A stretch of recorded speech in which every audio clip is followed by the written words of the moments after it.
Today's episode of the Cantina is brought to you by Grow Generation. Whether you're at the Death Star or the Senate, they have everything you need to grow right where you are. More from them later in the episode. Welcome to a galaxy far, far away. Here at the Cantina podcast, we provide top shelf service, including rumors, leaks, news, and reviews. Come in, order a Loman Ale, and remember, no droids allowed. Welcome everyone to this week's episode of the Cantina with myself, Cam Clark, and my co-host with a mouthful of noodles. What's up, it's guys? Kyle Malone. Hi, Kyle. How's it going, everyone?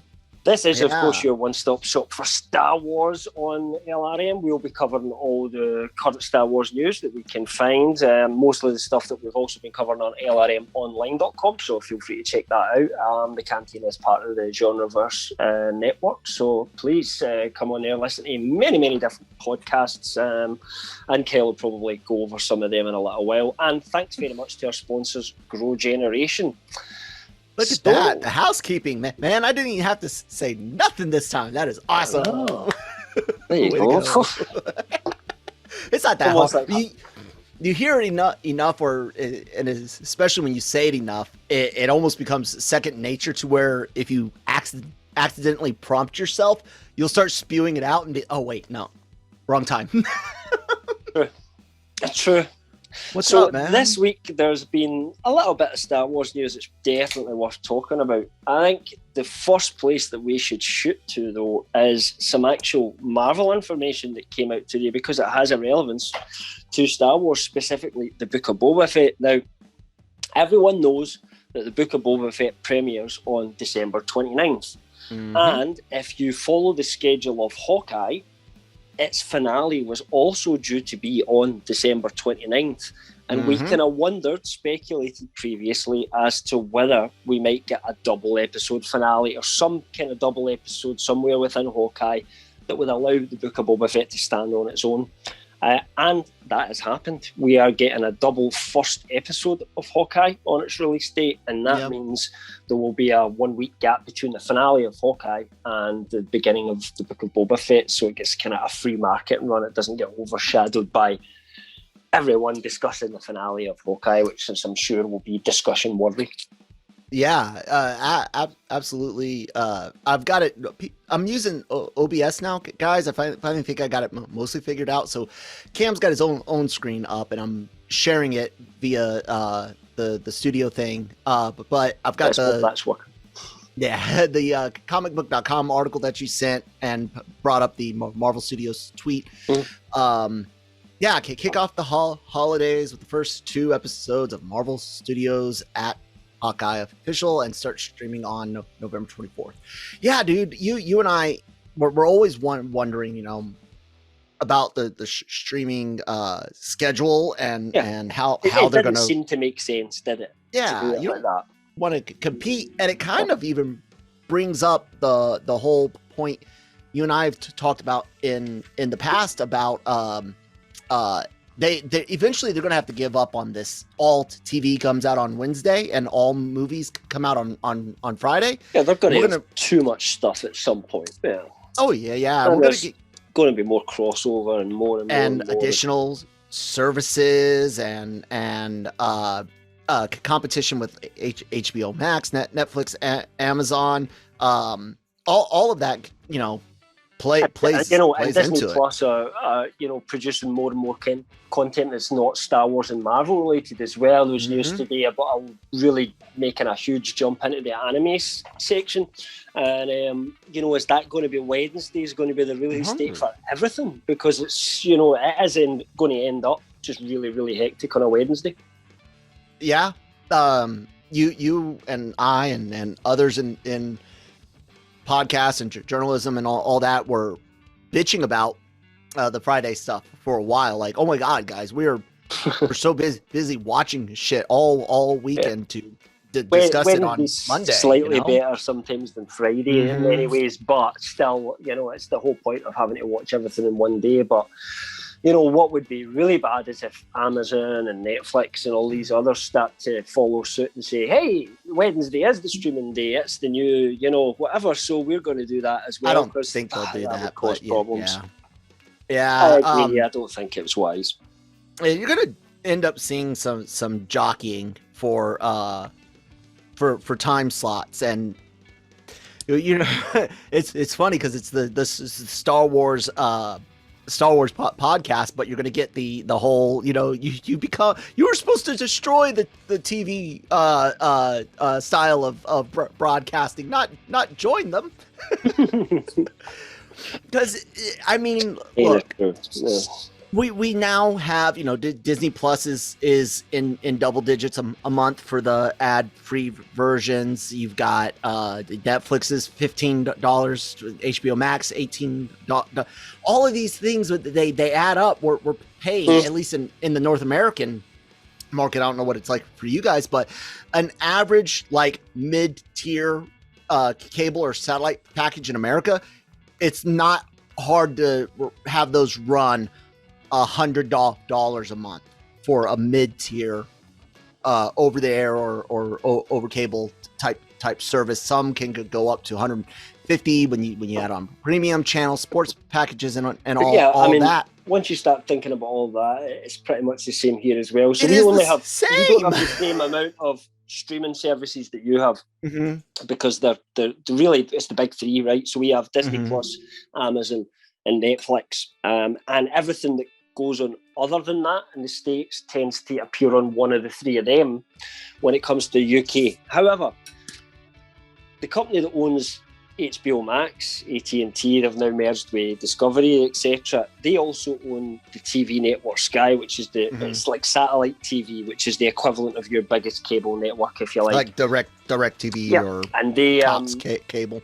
They also have all the sports rights, or the vast majority of the sports rights. And it's very, very expensive, considering they also had advertisements or commercials all the way through their programming as well.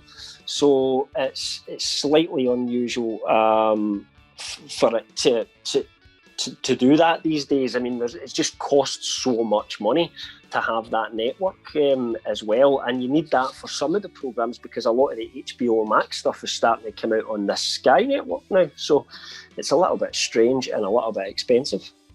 Yeah, I'm not sure if you see yourself frozen or if it's... I do see myself frozen. Yeah, that's odd. I'll see if I can't. Let's see, stop video, and then I'll ask you to start it again. See if it pops back up. If not, we'll run away. There you go. Pretty Cam's face. No, that's the song. Tommy's face. I'm talking to my wife. She's off screen. I'm not just talking to myself. Producing in the background. Yeah, she's producing in the back. She's not doing a good job. She's not keeping time or topics or anything. God, trash. But anyways, dude, that it's crazy. I have to, because didn't you have an issue where you didn't, like, Mando didn't hit at the same time for you as it did us, right? First Disney season? Plus didn't launch in the UK initially. There was I think there was so many rights issues that they had to delay it all for a period of time. I think there was a variety of different factors, and they also had a different service. They had a service that I actually subscribed to called Disney Life, which was kind of that. It's kind of like what Disney Plus is, but just for kids stuff, like the cartoons and the, my daughter loved it. So I think there was probably people tied into that, and there might have been some issues around that as well. It doesn't exist anymore. It's just Disney Plus. But so we had to wait. I can't remember how long it was now, but I mean, basically, were you finished? No, you weren't finished, Mando, were you? Or I think you were.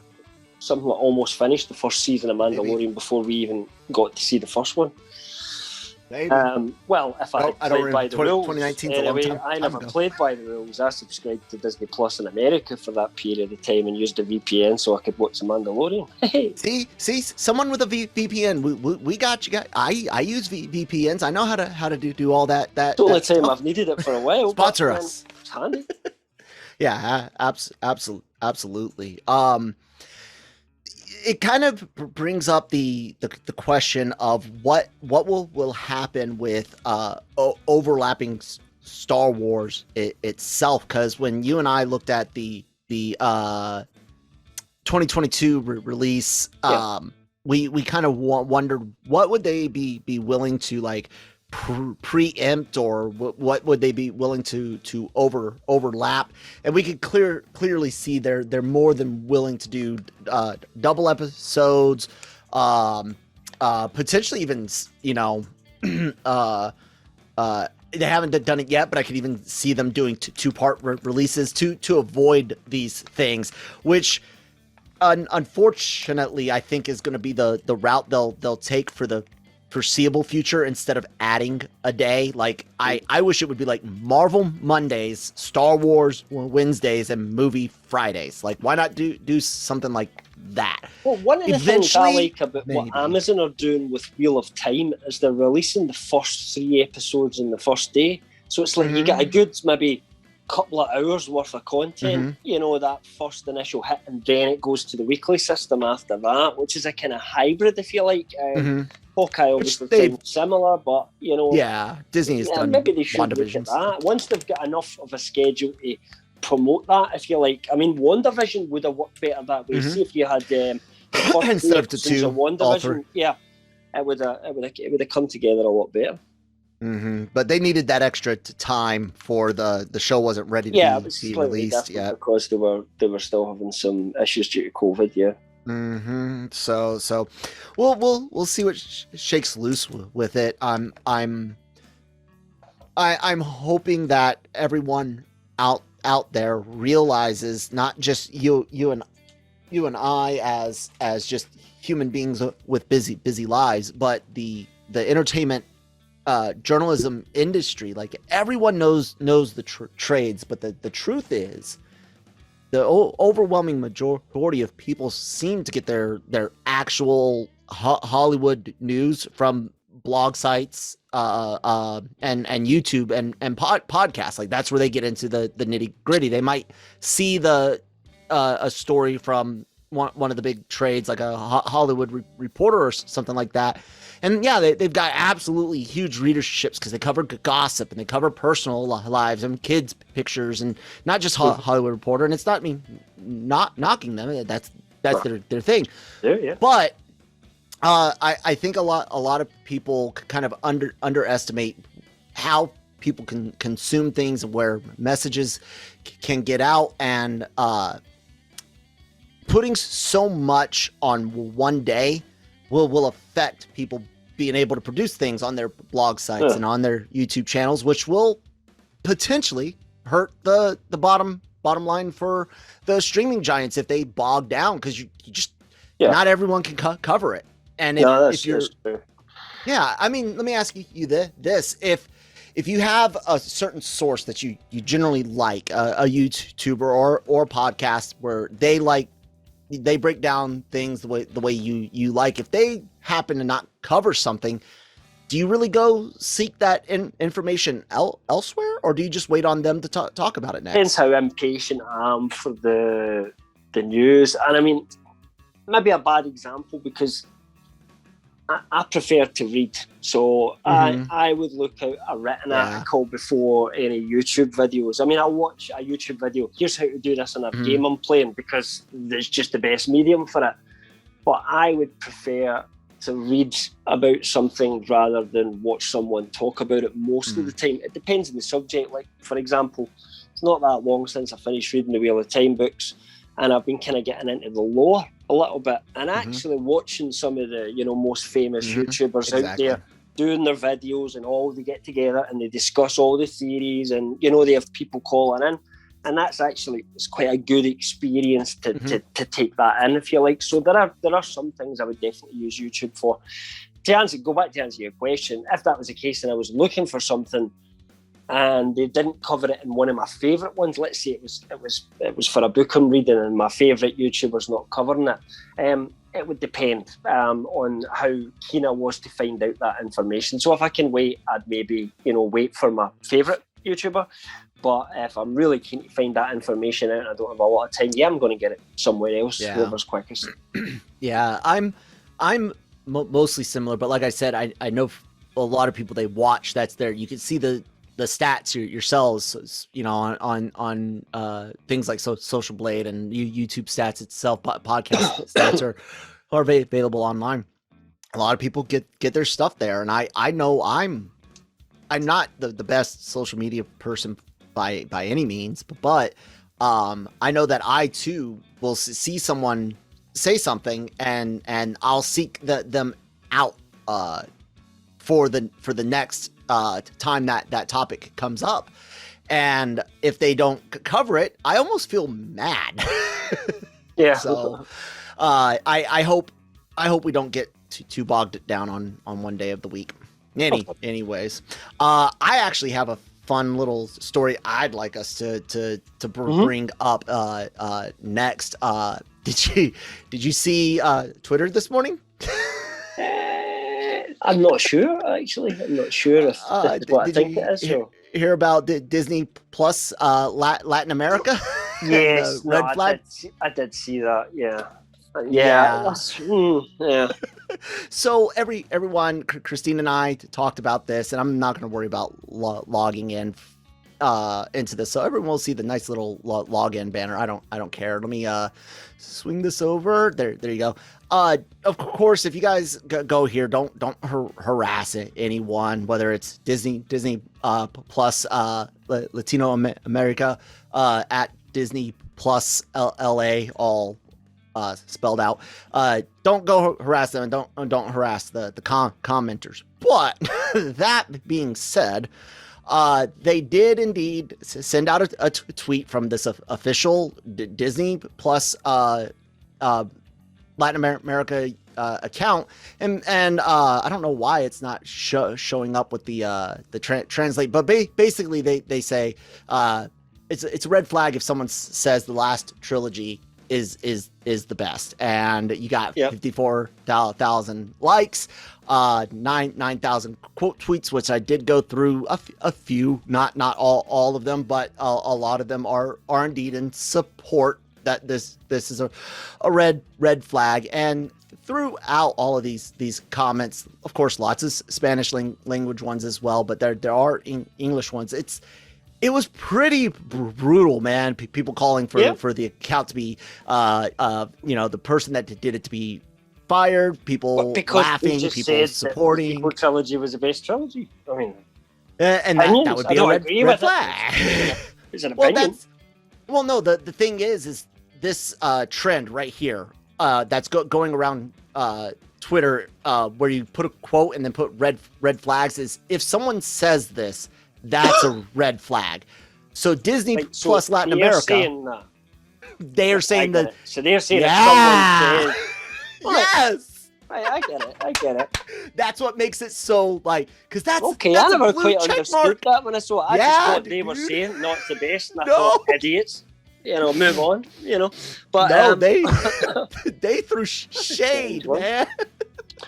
Yeah, what do you think about that? People dude? talking for this person must be sacked because he has a different opinion from me and he's officially Disney and blah blah blah. Nah, fuck off.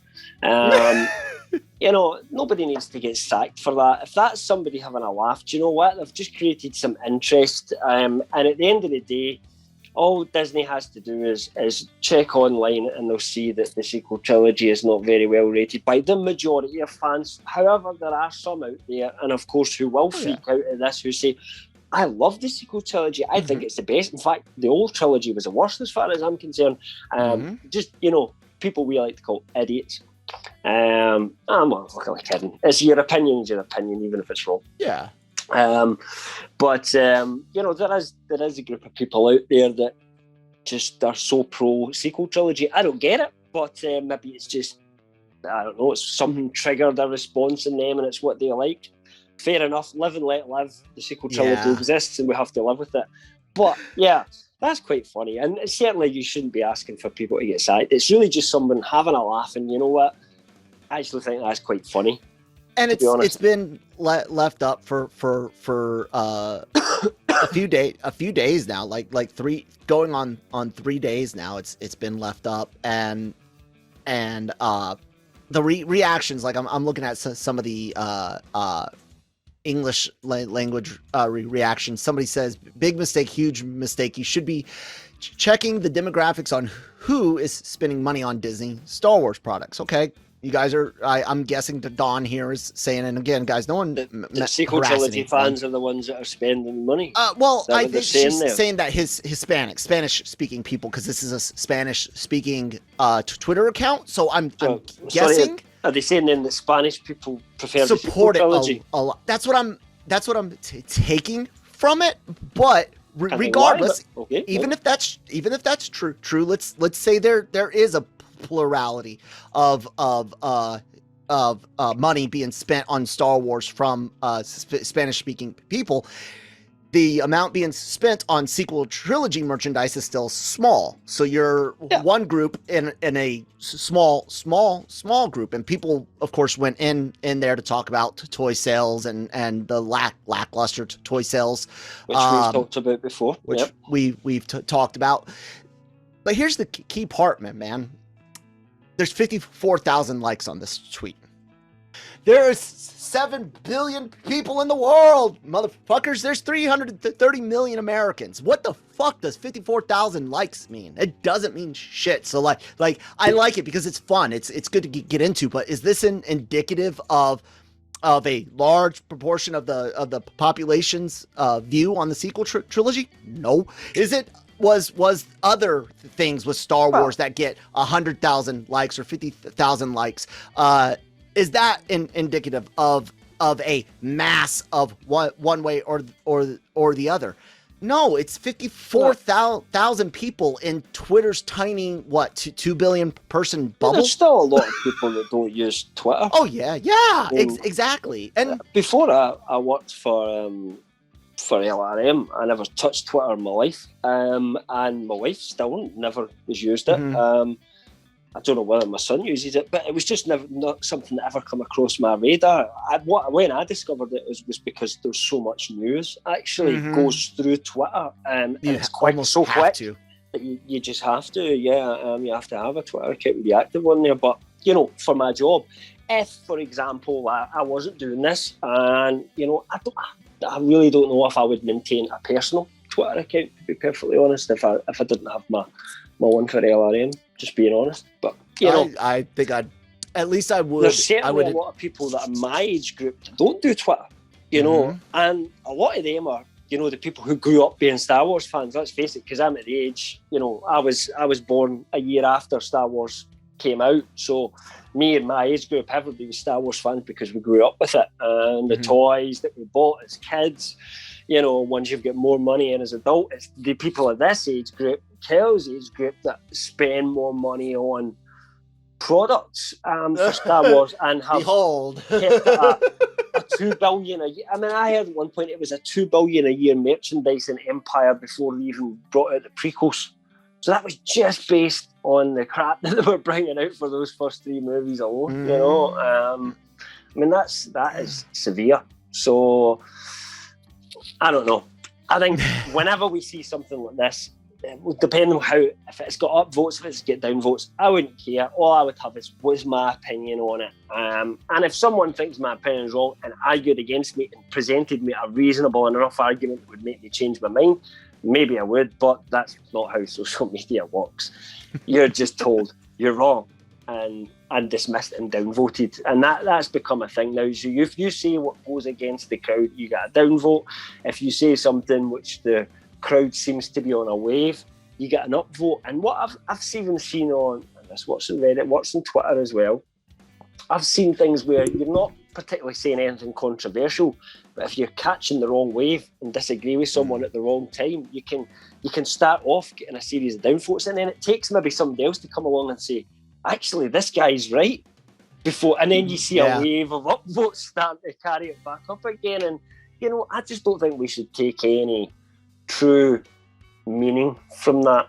No, exactly. And I don't want to get into the political aspect of it, but I think it is important, since it is Star Wars, to bring up even the Gina Carano thing and the fact that a few 100,000 likes, even 500,000 likes on Twitter for any tweet doesn't mean jack. It just It doesn't. There's like I said, just in the United States alone, an estimated 330 million people. Even if all 50,000 likes came from one state, it doesn't make up 1%. So my point being is Disney shouldn't concern itself with a Twitter reaction. And I think that the sign that that's still up there when it was put up at 10:35 p.m. October 12th, I think that might potentially be a sign that they might be learning that. Yeah. I think maybe they have been too reactionary towards that in the past, and they certainly can't base your company on what ideals you have around some random Twitter followers. As well, I find that people's tastes in movies, you're much more forgiving as you're younger, and you become a little bit more critical of things the older you get. And I don't think necessarily a young person's opinion on what's a good movie or not is a good measure to take, because they might change. It could be in 5 years later, that person who was saying, I love this, it's the greatest thing ever, 5 years later going, you know what, I was only 15, so you know that I'm 20, I thought that was shit, you're all right. Or even the exact opposite, where five years ago, it was 5-6 years ago, was hashtag give the rights. Hashtag give the rights back to Marvel, and now everyone's like, oh, Sony, oh, Fox, Fantastic Four, and X-Men, I love it. No, screw that. Hey, we're gonna take a word from our sponsors over at Grow Generation. Cam's not gonna see the ad, but everyone else will because it's on OBS. Thank you guys. Grow Generation, where the pros go to grow. The Grow Generation commercial team is armed with industry-leading professional consultants. Grow Generation's team will help you fully manage any size or scale project. They offer turnkey facility designs, cultivation room design, and on-site project consultation. Go to www.growgeneration.com, where the pros go to grow. Anyways, guys, thanks for sponsoring the episode. Grow Generation, growgeneration.com, where the pros do indeed go to grow. Cam, what else we got today? I got to talk about the Twitter thing. So what do you want to bring up? So there's been a couple of stories. I'll run through them very quickly because nothing too much. Today we ran a story. It was the first BTS shot of the Mandalorian season 3 being filmed. Kind of boring. It's not really interesting. It's nothing to see. It's just a blue screen with a. You have to go to the. I couldn't obviously print it in an article, so you need to go to the. Yeah, we go. So, Carl Weathers, actually, there's no picture on it at all. No, there's no picture on the article at all because we don't know that on picture. His Twitter. No, it wasn't on it was his from Twitter. Carl's. Oh, it wasn't on his? It's two different stories. Oh, okay, got it. That I've pushed together, right? So, the initial, you'll see that there's a link on the page, though, to Star Wars. Got it. Add it. It's an Italian site, that's it. Mm-hmm. And you'll see the picture on there. So we can't just take that off them and go, here. There it is. Everyone, you're looking at exactly what he said: a blue screen and a piece of tech on a stage. As fans have said, it could be anything from an escape pod to a porta potty to just a door that comes out of something, and you don't see what the rest of it's supposed to be because it's all being CGI'd in the blue screen in the background. It's meaningless. It really is, but. It is just worth noting that things are moving ahead, and Carol Weathers turned up yesterday for his start shooting. That doesn't mean that's when the show started. That's just when Carol Weathers appeared. So he announced on October the 12th. It was starting yesterday, October 13th. Yesterday, you'll be watching this on Friday, so that may be 2 days ago on Wednesday, October the 13th, that he began filming. But yeah, nothing much to say on that, really. Some other information we had. Sorry, unless you want to say. No, you're fine. I was just going to say no. Yeah, I was just going to kind of move on because that's a bit as interesting as it gets. We did have a little bit, something maybe Obi-Wan, something very much Obi-Wan. Oh, yeah. So, first of all, I think probably the best place to start is Issacs, right? Okay, so, Jason Issacs was recently talking. Really? He does that? He does that, yeah. Absolutely. He was speaking to Slash Film, right? And they asked him about would he ever, now just for anyone that doesn't know, Jason Isaacs played the High Inquisitor within Rebels. So Rebels has been off the air since 2018, right? So Jason Isaacs has had no involvement with Star Wars that we know of since before that, because the High Inquisitor wasn't even in, I don't think, the final season. So he gets asked about, could he ever reprise? Could he ever come back to Star Wars? And this was I thought, for a rather strange response. I can't even acknowledge the existence of Lucasfilm as a real entity. I've signed so many NDAs. Even having this conversation with you now, I have to come out and cut your tongue out while you're sleeping. I apologise. Clearly, there's humour there, right? Yeah. To a degree. Why would Jason Isaacs have an NDA for Star Wars that's still I don't know. active? You tell me. Okay. There's one of two possibilities. One, he's got a completely different role. No one knows about it. Could be animated. Could be live action. That's a real. But again, that would still indicate he's got a role in something coming up for Star Wars. That's a possibility that it's a new role. But the other possibility, because there's a lot of rumors and things out there and theories about who and what will be involved in Obi-Wan Kenobi. Could he? Is it possible he could play as? I don't watch Rebels, so is that even is his Rebels character alive? I don't know. I mean, well, at the time of Obi-Wan Kenobi, yeah, because it's set pre-Rebels. That's right. Doug, Kyle. Okay. And that's the thing, though. And you're not just ruling out. It's not just Obi-Wan or nothing, because we could also be looking at potentially Bad Batch season 2. Set before Rebels, but post Revenge of the Sith. So that's when the Inquisitors appeared. Vader's around at that time during Bad Batch. So that's possible that it's more voice work. Another option is Andor, because Andor is also pre-Rebels, which means the High Inquisitor is around. And that's just as you said, if he's playing the same character that he has already.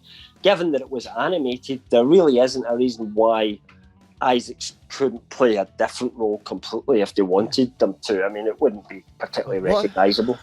But we do have to point out. Well, if I had to guess, I would say, what the Grand Inquisitor? I think I know which one that is. Let me see, Grand Inquisitor. He's the really tall one with pale face with it, yeah. And Grand Inquisitor star. Have I got it? He didn't have any helmets or anything, right? That's the one I thought of. Yep. Okay. No. That's the one I was thinking he was.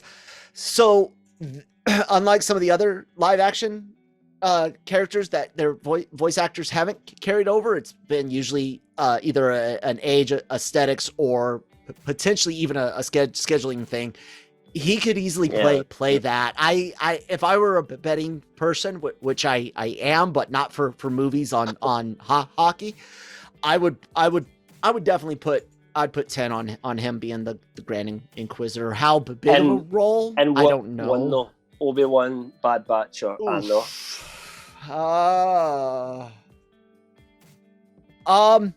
You know what? If I was gonna say. He fits in with Obi-Wan because of the Force stuff and the Vader stuff that we know. Because we know Moses Ingram. We know Moses Ingram is playing, and that's something we revealed ourselves, that Moses Ingram was playing an Inquisitor in the show. I just don't see them using other Inquisitors as well, right? So that we've also covered. So I don't know. I can't think of. The Inquisitors are around for Andor, but why? What could they do there? And then what's the Bad Batch is also the possibility. Bad Batch could fit more than Andor for me. I would rank it as Obi-Wan, Bad Batch, Andor. If I was, I think Bad Batch is really close. Chain up and he's not even in it. I mean that's true as well. So, but I'll also say that whole Bad Batch thing, that's a real possibility. And oh, God, could it potentially be the Thrawn connected stuff with Ezra? Did Ezra have shit to do with the Grand Inquisitor enough? Or did Ahsoka? Yeah. I mean, they did. I guess. But I'm still going to say Obi-Wan. Is it he gets killed, or I'm trying to remember now. Sorry, my brain's lost. But Okay, so he might not be alive. Okay. Or the Emperor's doing some weird shit to him or something like that. So then, yeah, more. I don't. Bad Batch is a very, very close second. I might even ask someone to put 10 on that just to back myself up. Yeah. But yeah, I think Obi-Wan Kenobi's. It feels like they really want that show to be this huge bang and really be the defining connection between the prequels and the original trilogy. And what better than to chuck it full of everything from the prequel and Clone War era and as much of the OT shit as you can. Mm-hmm. Why not? I mean, remember when they first announced the cast list? It was that big ensemble picture, about 12 people on it or something like that, rather than just focusing on Obi-Wan and Vader, which you might think would be the easiest thing to do. Obviously, Hayden, Ewan were there as well, but, we had Ingram, we had Kung Sang, we had, who else? Rupert Friend. Yeah, there's quite a few people on there, and we just don't know the full who they're all playing. One of the people that was on that was Kumail Nanjiani, who's obviously about to has already played it, but he's about to start in Eternals, which releases in November. So Nanjiani's in Obi-Wan, and he was recently talking a little bit about his character, and I don't know if it gives us any sort of hints as to who he's playing. But I've got a guess, and I don't know if it's way out of line. I'll see what you think about it when we get to it. But let me see what Kumail Nanjiani said initially. He was talking about how he got involved in the show in the first place. So then I talked to director Deborah Chow, and we had a great conversation, and the character sounded awesome. I was so excited about this character. We haven't seen this exact thing in Star Wars yet. This is like a new version of a type of Star Wars character we've seen before. Right? And then later, he was talking a little bit about Ewan McGregor and just how it was great to see Ewan, on screen. And he does say, my character is supposed to be a little intimidated by him, and I was a little bit intimidated because, it's Obi-Wan Kenobi. And then he goes on to talk a lot about how cool it is to have the volume, which we don't really need to get. We all know how cool it is to have the volume, and he was just geeking out about that, really. But from what he said about his character, does that fit anything for you? I could draw the same lines that you have and the things we talked about in Slack, because I don't know enough about some of these connections with things in the Clone Wars and the animated side, because I don't necessarily know all of those connections. I really take a lot of cues from you and Mike, and especially Mike, who's got his finger real good on the pulse of things. Also, I know there's some things that we know, and I've got a brain injury, and I never want to say the wrong thing. So I often do defer to you guys a lot on these parts of the shows. Now, with that being said, it brings it right back to that idea of what they're going to be putting into Obi-Wan Kenobi, and what is the purpose of that show. And I think when you really start thinking about what is it they're trying to do with the show, what's the purpose of it, I think then you can really start seeing, okay, yeah, so-and-so's probably going to be this role because, and those are some of the lines that you and Mike like to draw and have done pretty good. So your parallels, while might not be 100%, I'd definitely take them into account. Well, here's the joke one that I've got, because I don't actually believe this is the case, but someone pointed out that what if it was Kitster, Anakin's old friend from episode 1? Oh, where's there any? And Oh yeah, God! and Obi-Wan runs into a grown-up Kitster and ends up having an adventure with him of some kind, and he ends up running about with Obi-Wan Kenobi, and he's got this ex-friend Anakin. Now, as fun as I think that does actually sound in some ways, Hands off. that doesn't sound like what he's saying there. Just to go over that again, he says, this is like a new version of a type of Star Wars character we've seen before. That wouldn't be Kitster, I don't think he's saying. That's so saying... I'm kind of bamboozled with this one, I have to admit. I'm taking that as a Force user. And I'm taking it having not seen before. I'm taking that... it could be potentially another Inquisitor? How many of those are there? There's 12. Jeez. There's 12. From the beginning? I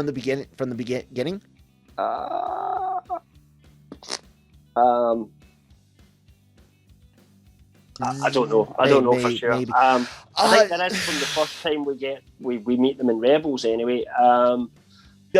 Can he physically play his animated character? There's not 12. I'm getting mixed up with something else. I'm not saying there's 12. Ignore that. How many is there? There's at least 9. 7. Because one of them is 6. called the Ninth 22. Sister. 22. So there's at least 9, but I don't know. It might be less. The reason I'm thinking 12 is a completely different franchise altogether. This was a discussion I had about the Wheel of Time with someone the other day there. So completely ignore me. I'm getting mixed up between my Forsaken and my Inquisitors. You're kind of similar thing. That's the question. Can he physically play? Because I'm not saying that's why Dawson was cast instead of Ashley's something, isn't it? The Ahsoka voice. I'm not saying that's exactly why Dawson was cast, but we definitely know that physicality and costuming and makeup all do come into consideration. There's a bit of market as well. Rosario Dawson's already a big name as well, and already liked amongst the geek franchise. She's been in Daredevil and a few other things. But not only that, but additionally, there's and I'm not taking anything away from voice actors because it's a very, very hard thing to do because a lot of screen actors don't do voice acting very, very well.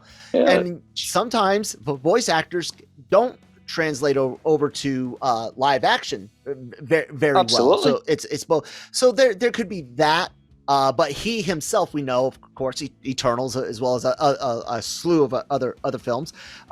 He himself can definitely do both. So if that's the case, if he can physically play him, that's what I'm thinking. And when he says we haven't seen before, I always, whenever an actor says that, dealing with these live action franchises from animated IPs or comic books or whatever, I'm always taking that as a first time in live action. Is that how you took it?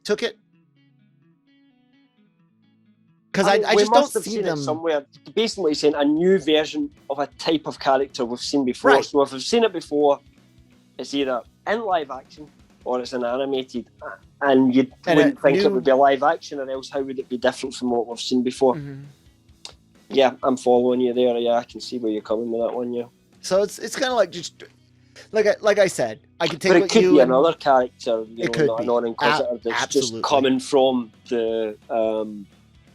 Just try to connect some I would dots. rule out personally Agent Callus because I think they have to keep the same rough look for Agent Callus. They're not going to completely change like a race switch between the animated and the. I wouldn't have thought anyway. So, but other than that, I mean, we just don't know everyone who's in the show, so it's hard to put your finger on it. How big of a role is he going to have? I mean, he's quite a big star now, but it's Star Wars. Did he just come in and say, "Yeah, I'll do it"? I'm already a big star in Eternals, but I'll come in and play Star Wars. I want to play in that party as well. It's possible. So, doesn't mean it's necessarily a huge role.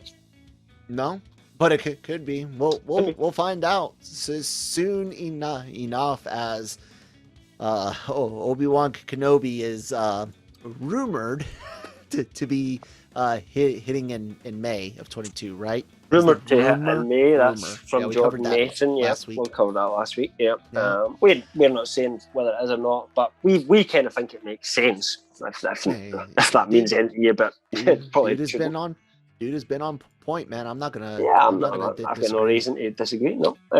All right, final maybe thing. I don't know if you want to go over. We'll see. There's too much. The Force Dyad thing that they explain. Yeah, I do want to touch on that a bit, because to me, dude, it's just more of, look, stop trying to fix this sequel trilogy in print and just let it be fixed via the small screen on Disney Plus, which is obviously what's going on. Sometimes do a lot about that, because it was so out there that but it's there's not enough time to fill that. Oh my god, it's getting annoying. But yeah, I just talk about it. I'm bringing up the article. I've got a funny feeling that they might, and this is not something that I come up with myself. I read this online and thought, good idea. That they could be going down, like they're remaking KOTR. You and I, Christine and I said that on Daily Cog. They're setting up for Bane Plagueis connection shits to the Old Republic. Maybe to show like Revan having being in a Force Dyad with Bastia, for example. The rule of two, and it being a watered down version of it. Revan isn't a male or a female character. The other ones are all classified because they were NPCs, but Revan can be male or female. If they made Revan a female, which is 50-50 shot because the player had the choice to choose between the two, then Bastia is male, right? So I believe so. You could have that potential kind of thing going on there. Maybe not. Maybe it is just here's why we explain that stupid thing we come up with at the end. I'm actually okay with the whole. If they incorporate it into the world building and make it so that it is something that weirdly happens every now and again, and it's something they could play with in the future or in the past again a little bit more, I don't have a major issue with it. It's a decent idea. It just wasn't fully fleshed out enough within the movie that it spawned it. That was, I think, my issue at the time. Not only that, but my biggest issue with the whole passage that we have on screen is the our Order's ancient prophecies speak of one fabled manifestation unseen for generations, a dyad, and this goes straight to Rey and Kylo, where this word appears, and we start, why did she all of a sudden need a prophecy? It just waters down, that phrase just waters down Anakin even more to me. It waters down the Skywalker, the prophecy. So that, like, instead of his prophecy being more important, the dyad thing's more important. Just that they're adding to prophecy. It. They said it straight up. An ancient prophecy. That this is the quote from the book by Mark Summeright. So just saying that there'll be more of them in the future.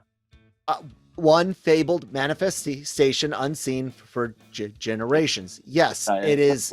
And they are the first one, which is what Palpatine says. You're a dyad in the Force. And that's so, like I said, the power, the deal, I'm fine. Remove that word prophecy. And I'm 100% with the word prophecy. I'm like 65% behind it. More, so that this doesn't necessarily have to be a one, but it's something that's just weird that happens every 1,000 years or so, perhaps. And it was that time for it to happen. With what better than a prophecy about it? Yeah, I agree with you. Actually, maybe. You've convinced me. Other than that, I am down with the idea of exploring this, because it is a cool idea. You and I talked about how much we liked the fact that they could interact with each other. We liked you and I even liked, we didn't necessarily like the lightsaber grab, but you and I did like them. Who was the most popular character in the sequel trilogy amongst the fan base? Kylo Ren. Solo. what does it say here? That the An unbreakable two bond. separate were bonded so deeply as to transcend their physical beings. The power they could unlock together with no limits. What if there's a way to bring Ben Solo back using this? People have already been bringing that up. People have already been bringing that up, and I'm 100% against it because I don't want a good guy Ben Solo running around. I just don't. It completely, that would water down Vader's sacrifice even more then, because it's basically like what did it matter? As soon as Rey gets around, we because it makes me think of it as more like the start of a new tale rather than the end of the old one. So the old one's what it was, and it's kind of then got its own ending, which is Darth Vader's sacrifice. And then this is almost like then a new tale if they carry it on further and use it as a springboard. I'm not so sure. I'm on the fence. I don't know. I don't know.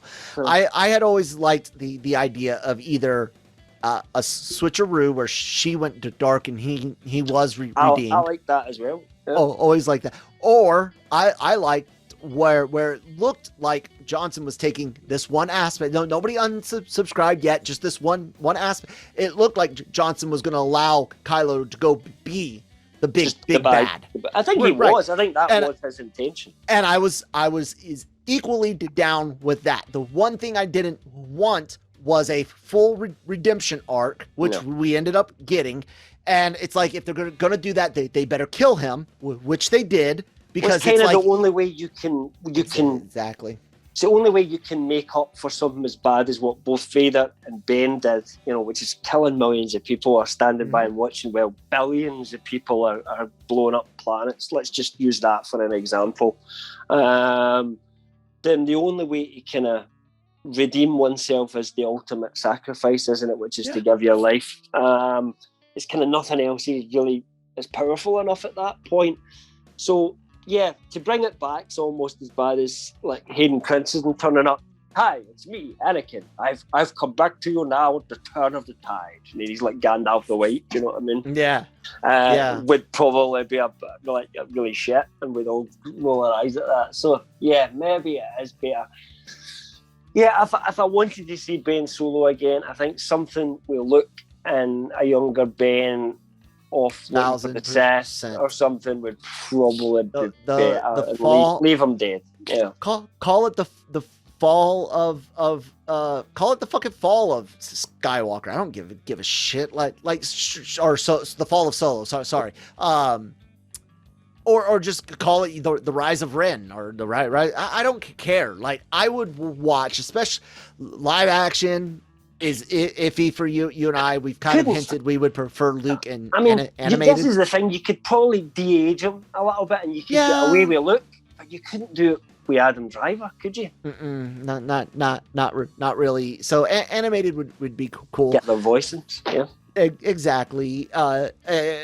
That being said, outside of that, I don't want to see anything from Kylo coming back from the dead. I don't want him to be a Force ghost with Rey training Jedi as a Force ghost. That would be awful. Talking about Rey, she had lunch. She was apparently saying she had lunch with Kathy Kennedy the other day there, and all the fans are like, "What does this mean? What does this mean? Why did you have lunch with Kathy Kennedy?" And you're like, maybe because they're friendly. Wait, they wanted to have lunch. What day was that? Was it by chance today?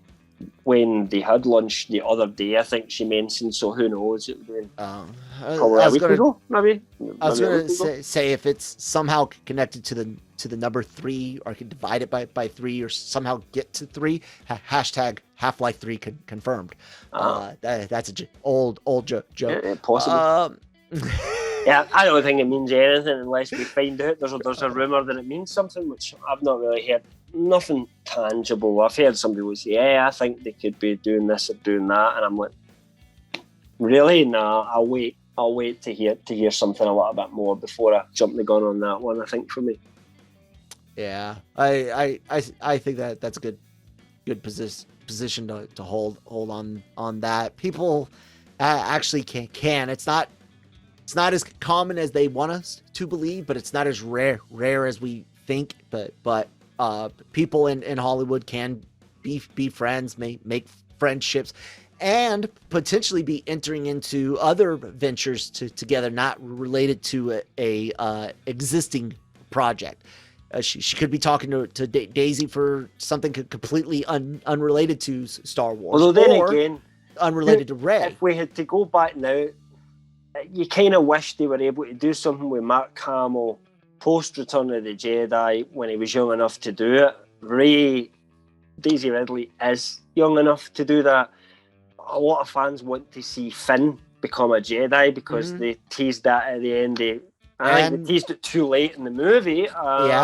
Should have done it in the second one and have him be a Jedi or training to be a Jedi in the third one. But, you know, that could be something. And I think Boyega was quite vocal about, felt he was kind of did dirty in that second movie, and his character didn't advance very far. He's been quite vocal about it. Maybe Disney might say, well, hey, what about a series focused on you getting taught off Rey or something like that? Just keep them platonic, because that's weird now. And, you know, be about Rey and Finn just exploring the galaxy and getting into adventures and shit and finding other Jedis. That could actually work.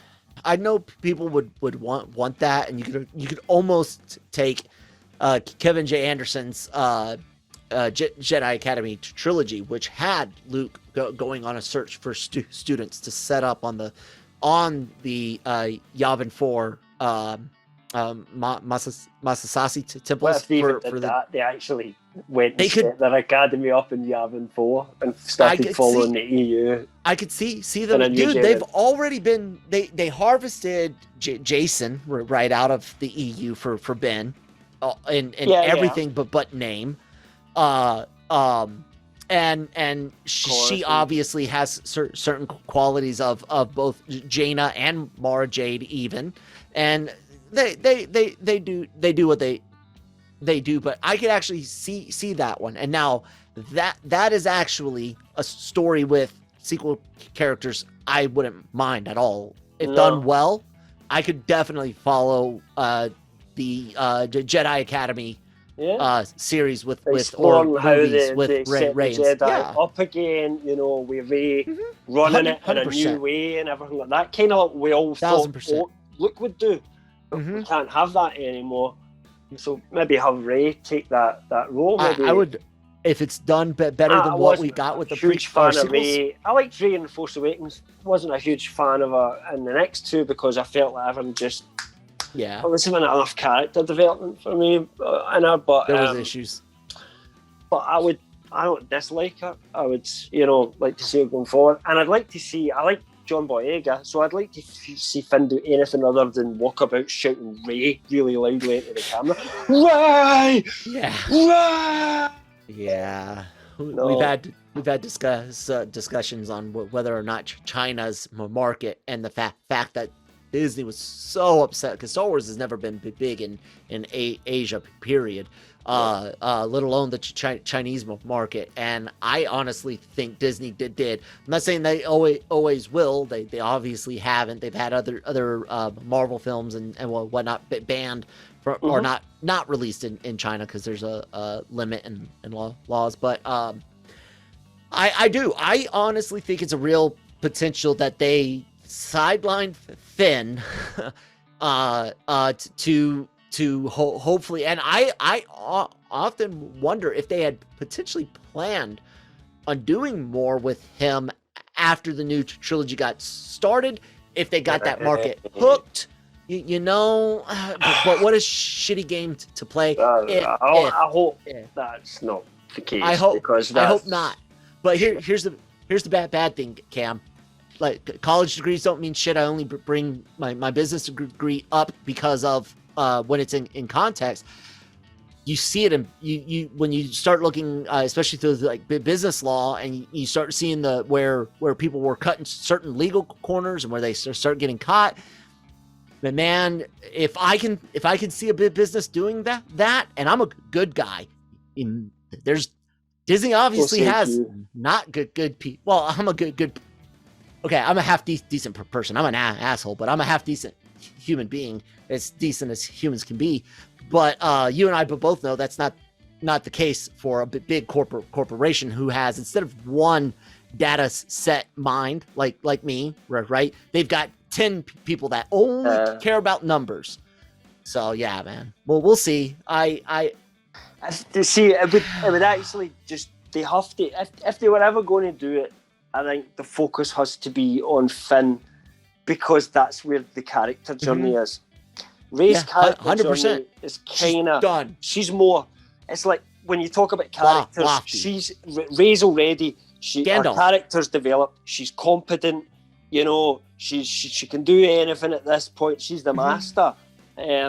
So you have to focus on the character who's got mistakes still to make and growth to have, and that is Finn. But you know, you'd have, because there is just the two of them at the moment, you kind of have to pair them together, because it wouldn't make sense to just have, at least to begin with, to have Finn on his own, because who's going to teach him? So you know, something where they have a kind of but she's like the Qui-Gon role and he's the Obi-Wan, or you know, use any kind of, you know, pairing, if you like, master and apprentice. Some we've saw in the Star Wars Visions used a lot, you know, the whole master and apprentice thing, and just being out there sort of having adventures in the galaxy. It wouldn't be so bad, would it? No. Like it's just to kind of wrap it back around as we get ready to close out to that tweet.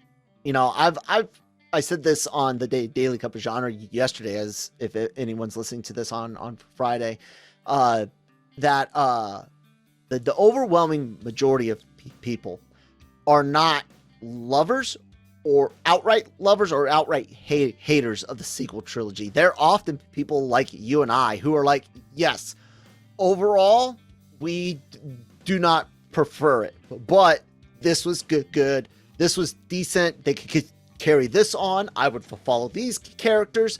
The people that are like all or nothing, that's some people just want to watch the world burn. Right? I wasn't happy with the last 3 Star Wars films. I now want Star Wars to implode because I'm done with it.